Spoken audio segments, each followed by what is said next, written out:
morning, cellists. Well, yesterday we looked at the first half of the minuet, the first minuet in the G major Bach suite. And today we'll begin work on the second half. But before then, I'm just going to remind you about your typical warm-ups. So yesterday we reminded ourselves of the cello hug. We reminded ourselves of the swoop of the left hand and of the bow waves with the right arm. Both of those being our macro moves so that we can easily move around the instrument. You might remember to take your G major scale as a warm-up and the arpeggio, the 2-octave arpeggio of G, as well as 2-octave arpeggio of D, with my slightly less normal or usual fingering. And I'll remind you of what it was. We stay in first position with an extension, but at this point, instead of a third finger on the F sharp, you put a first finger on it.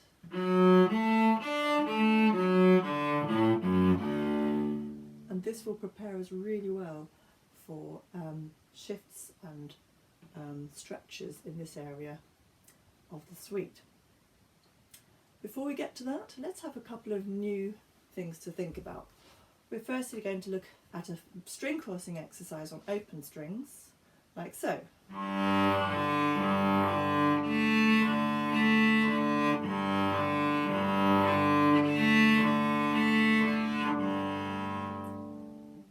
And the things I want you to consider are using the full length of the bow, using the flat hair, especially at the upper half of the bow, and I want you to think about the arm action here.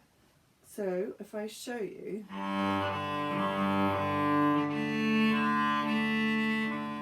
at this point the arm has lowered, ready for the G string.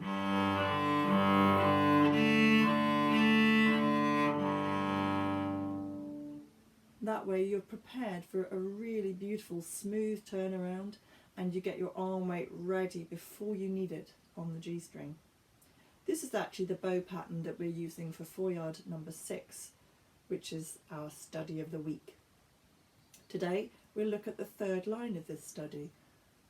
This has got some unusual chords in it. So firstly we have this unusual set of notes, which is B flat, F sharp and D, 2, 3, 4. And this is actually an augmented triad. So it would be part of this arpeggio, which is just made up of major thirds, for those of you who are interested in the theory. Just have to know where to put your fingers though, that's perfectly suitable. The next chord, we'll be looking at a 4th finger barring for G minor. The next chord, we keep 2 and 4, the B flat and G, and we change the upper note from a D to a C sharp 3rd finger on the A string. It's easy once you look at the actual manuscript. This is a diminished triad, which is made up of minor thirds for those who are interested. And finally, we change the lower note from a 2nd finger on a B flat to a 1st finger on an A natural. And this is a dominant 7th, and you want it to resolve here, which it will do on the next line. So here we have it in context.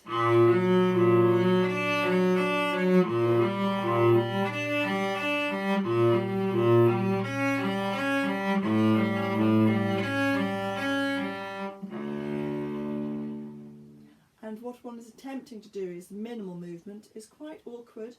From the second bar of this line, we're trying to keep the 4th finger in place. And when you've had it barred and then you bring it to point, it's a little uncomfortable. So work on that.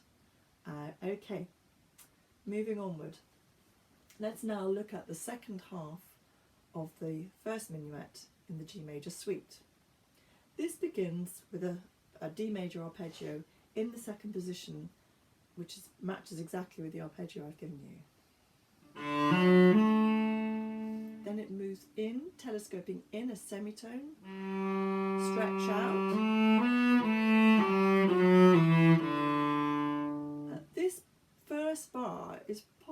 most awkward in the piece, even though it might not look like it. So I'll show you again. So we're in second position. Telescope this first finger in by a semitone, stretch out, and back to first. Voila!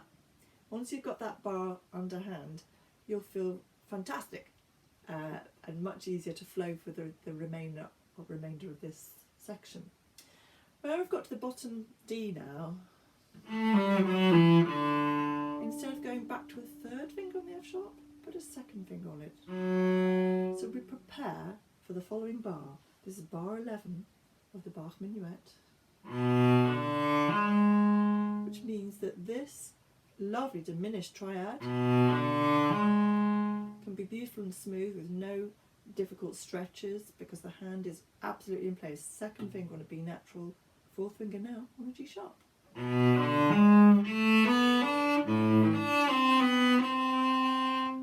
The next technical thing for you to observe there is that having arrived at the top D, keep your finger there as the bow rotates and back again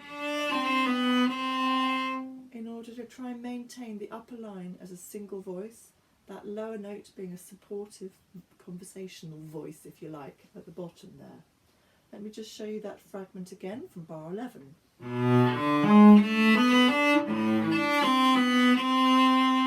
The next part is fairly straightforward. Till here, put the first finger on as a barring.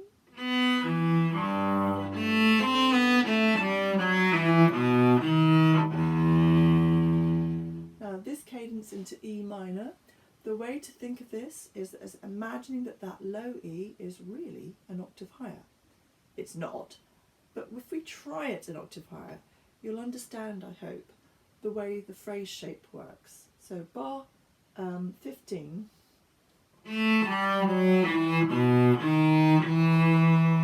where I've risen to the E an octave higher than it's written, and you can hear it wanting to resolve there. Let me show you again.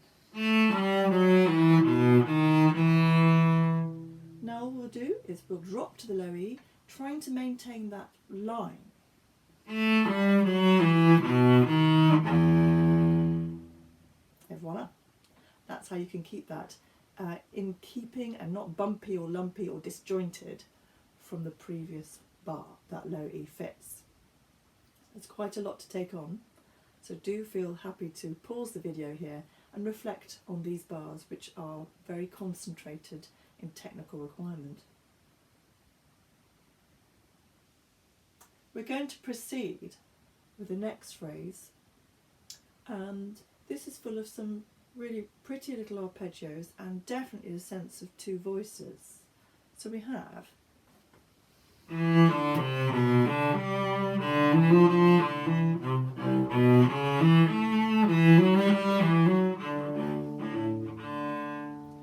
so we can hear the two voices with a little aside confirming and another. These little octaves sitting in there are just a little side voice affirming what's been spoken. Here we have it again, and I'll show you what we're doing for solutions. Move to second position, then back to first. Here's our little side voice. Now this B, see it as an upbeat to the next bar. Now oddly enough, that little fragment is quite a stumbling block when you're learning it, because it sounds peculiar if you take this context. C natural, B, C sharp.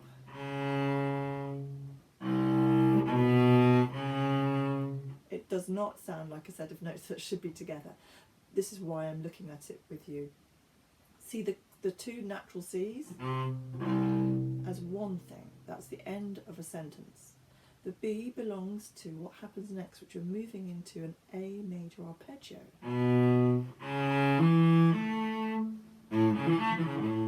A major arpeggio is that fragment.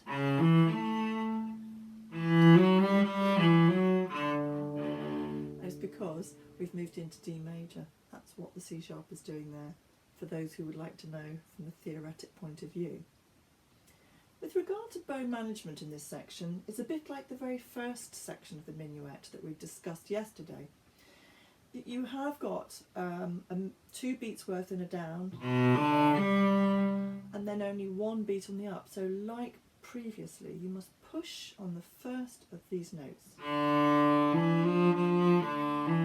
And a little bow stroke. Again, push.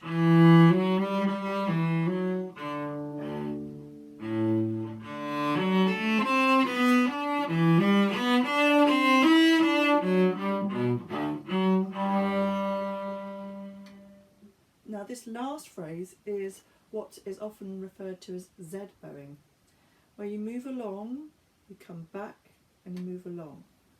And we do the same in reverse. You move along the up bow, come back and move along. So on one string I'll show you what it looks like.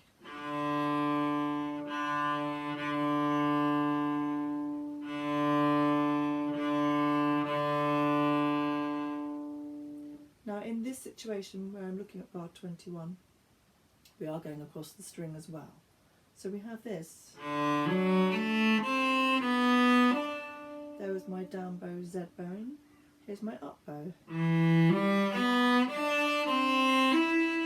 There's my up bow Z bowing. And if you like, you can imagine it as a little back stitch perhaps, something like that. And you can see there's a lovely flow to it. I like a kind of breath. And there's a nice balance between 1 on the down version and 1 on the up version. And then we fall into the final cadence. We're in second position. Now you can either play the B with a 1 and go back to a 1 on the D, or if you prefer, move a little earlier to a 3rd finger on the B. Both are absolutely fine. Just choose which one suits you. So this second section, all the way through.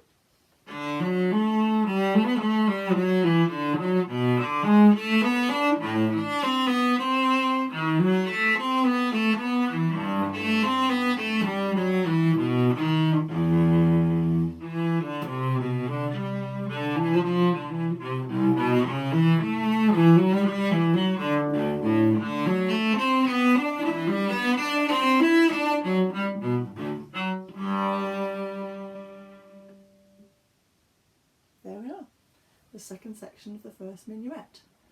I hope you enjoy yourselves with it, and do ask any questions that are not answered by this video. Bye for now.